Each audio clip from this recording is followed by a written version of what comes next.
Rugby World Cup 2019. Hello everyone, my name is Eric and this is Educute. Usually a channel dedicated to teaching, but for this weekend I will show you live video from Japan for the Rugby World Cup. I want to use this video as an opportunity to explain to my regular viewers what I'll be doing this weekend, and also if you're interested in watching a live stream of the rugby, welcome. In 2010 I came to Korea, and for the past 8 years I've known that the Rugby World Cup Japan edition will be held in 2019, this year. And I've been so excited to go to the games. As a rugby supporter and also a South African, I support the Springboks.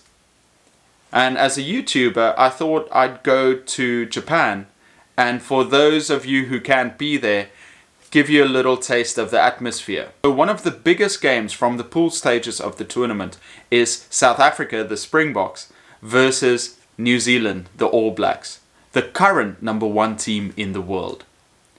Most bookies have New Zealand as the favourites. They've got a 50% chance of winning the entire World Cup. Whereas South Africa, I feel, are one of the top 3 or 4 teams, and they've got about a 12% chance of winning the World Cup. But I'm just going there to have the experience of being at one of the biggest sporting events in history.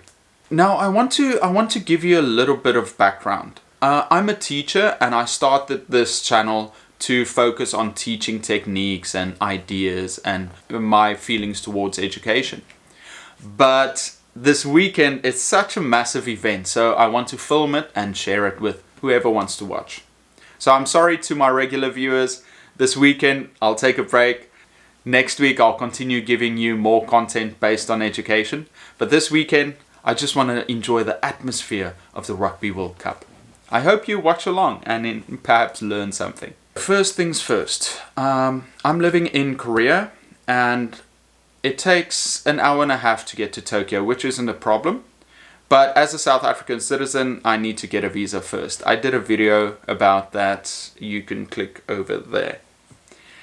Also, you might not know this, but there is a massive political campaign in Korea against Japan.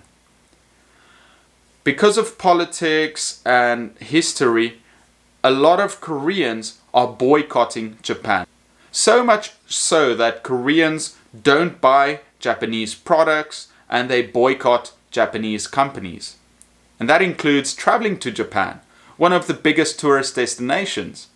Actually, the ticket prices for planes have drastically dropped, with some experts believing that the amount of Korean visitors to Japan has dropped by 20%. So there's a lot of pressure on Koreans not to go to Japan. But that is also extended to any foreign celebrities living in Korea. Even most foreign celebrities in Korea have to denounce Japan. If you don't, it's considered political suicide. So please don't tell anyone that I'm going. I'll stay in Japan for 3 days. I'll leave on Friday, where I'll tour Tokyo. Saturday is the big game. I'll take a live stream before the Rugby World Cup at the fan zone, and then we'll move to the stadium. At the stadium, I'll quickly take a live video before the game starts. Halftime, I'll grab a beer and take another live stream. And then after the game, whether we win or we lose, I will finish with another live stream, just for you to soak up the atmosphere, because it'll be amazing. I think it's about 50,000 supporters, and millions worldwide are so invested in this match. Me too, I'm super hyped for this game, but it makes me worried a little bit. The last time I was so hyped for a match was a UFC match between George Masvidal and wrestler Ben Askren. And I really like Ben Askren. And there was this big build up to the fight. I would read all the articles. I would watch and re-watch the interviews and videos with the two fighters. And the match finally came.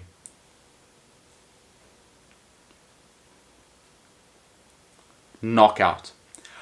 a 5-second knockout against my boy Ben Askren. He took a knee to the face and down he went. My whole experience with UFC just shattered after that. I was so hyped for this fight. I was so excited, regardless who would win. But to lose a fight in 5 seconds was just so sad. And that makes me worried for the South Africa-New Zealand battle.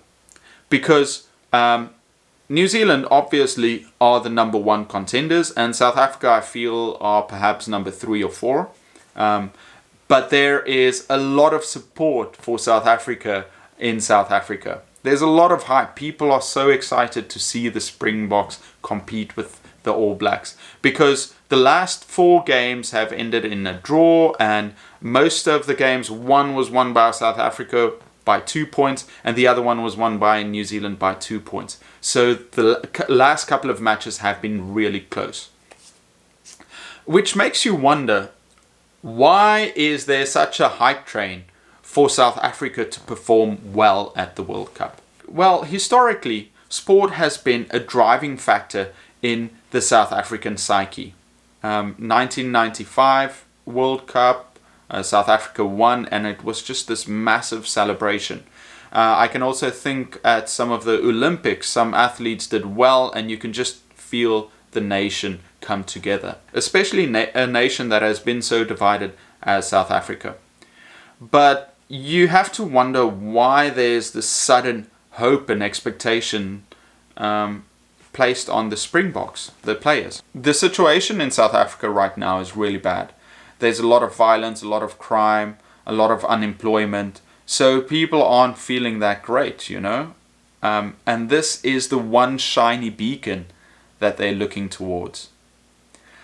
I really hope South Africa do well. I hope they advanced, well, until the semis at least, at the minimum. But I think we'd be happy with a final. I think a final is where we want to be. And hopefully, knock on wood, winning the entire thing would be amazing. What is my schedule? On Friday, I'll go to Japan. My girlfriend ordered me a USIM. It's actually very simple. You go on the internet, you order a SIM card, you say how much data you want and for how long you want it, and then you pay. This one was great. It is unlimited. It cost me about $15 for 3 days. And that's how I'm going to stream. I'm going to use my phone and a selfie stick, and I'm going to live stream the event. I'm going to Japan on my own. On Friday, I'll go to Tokyo and I'll do some sightseeing at Harajuku and Shibuya. Shibuya is where there are these pedestrian crossings with thousands going across. And then watch the opening ceremony and the Japan-Russia game. The next day, Saturday, I'll go to Yokohama, which is south of Tokyo. I'll book into my hotel and then I'll go to the fan zone. At the fan zone, I'll meet a bunch of friends and just have fun. We'll also watch the Fiji-Australia game. I'll take a live video just to show you the atmosphere and the people there. I'm sure it's going to be amazing. And then when the Argentina-France game starts, we'll move over to the stadium, which is about 30 minutes away. At the stadium, right before kickoff, I'll do a live stream so that you can just soak up the atmosphere. Halftime, take another, I'll go and get a beer and I'll take another live stream, and then after the game. Regardless of what happens, whether South Africa wins or loses, I'll take a video.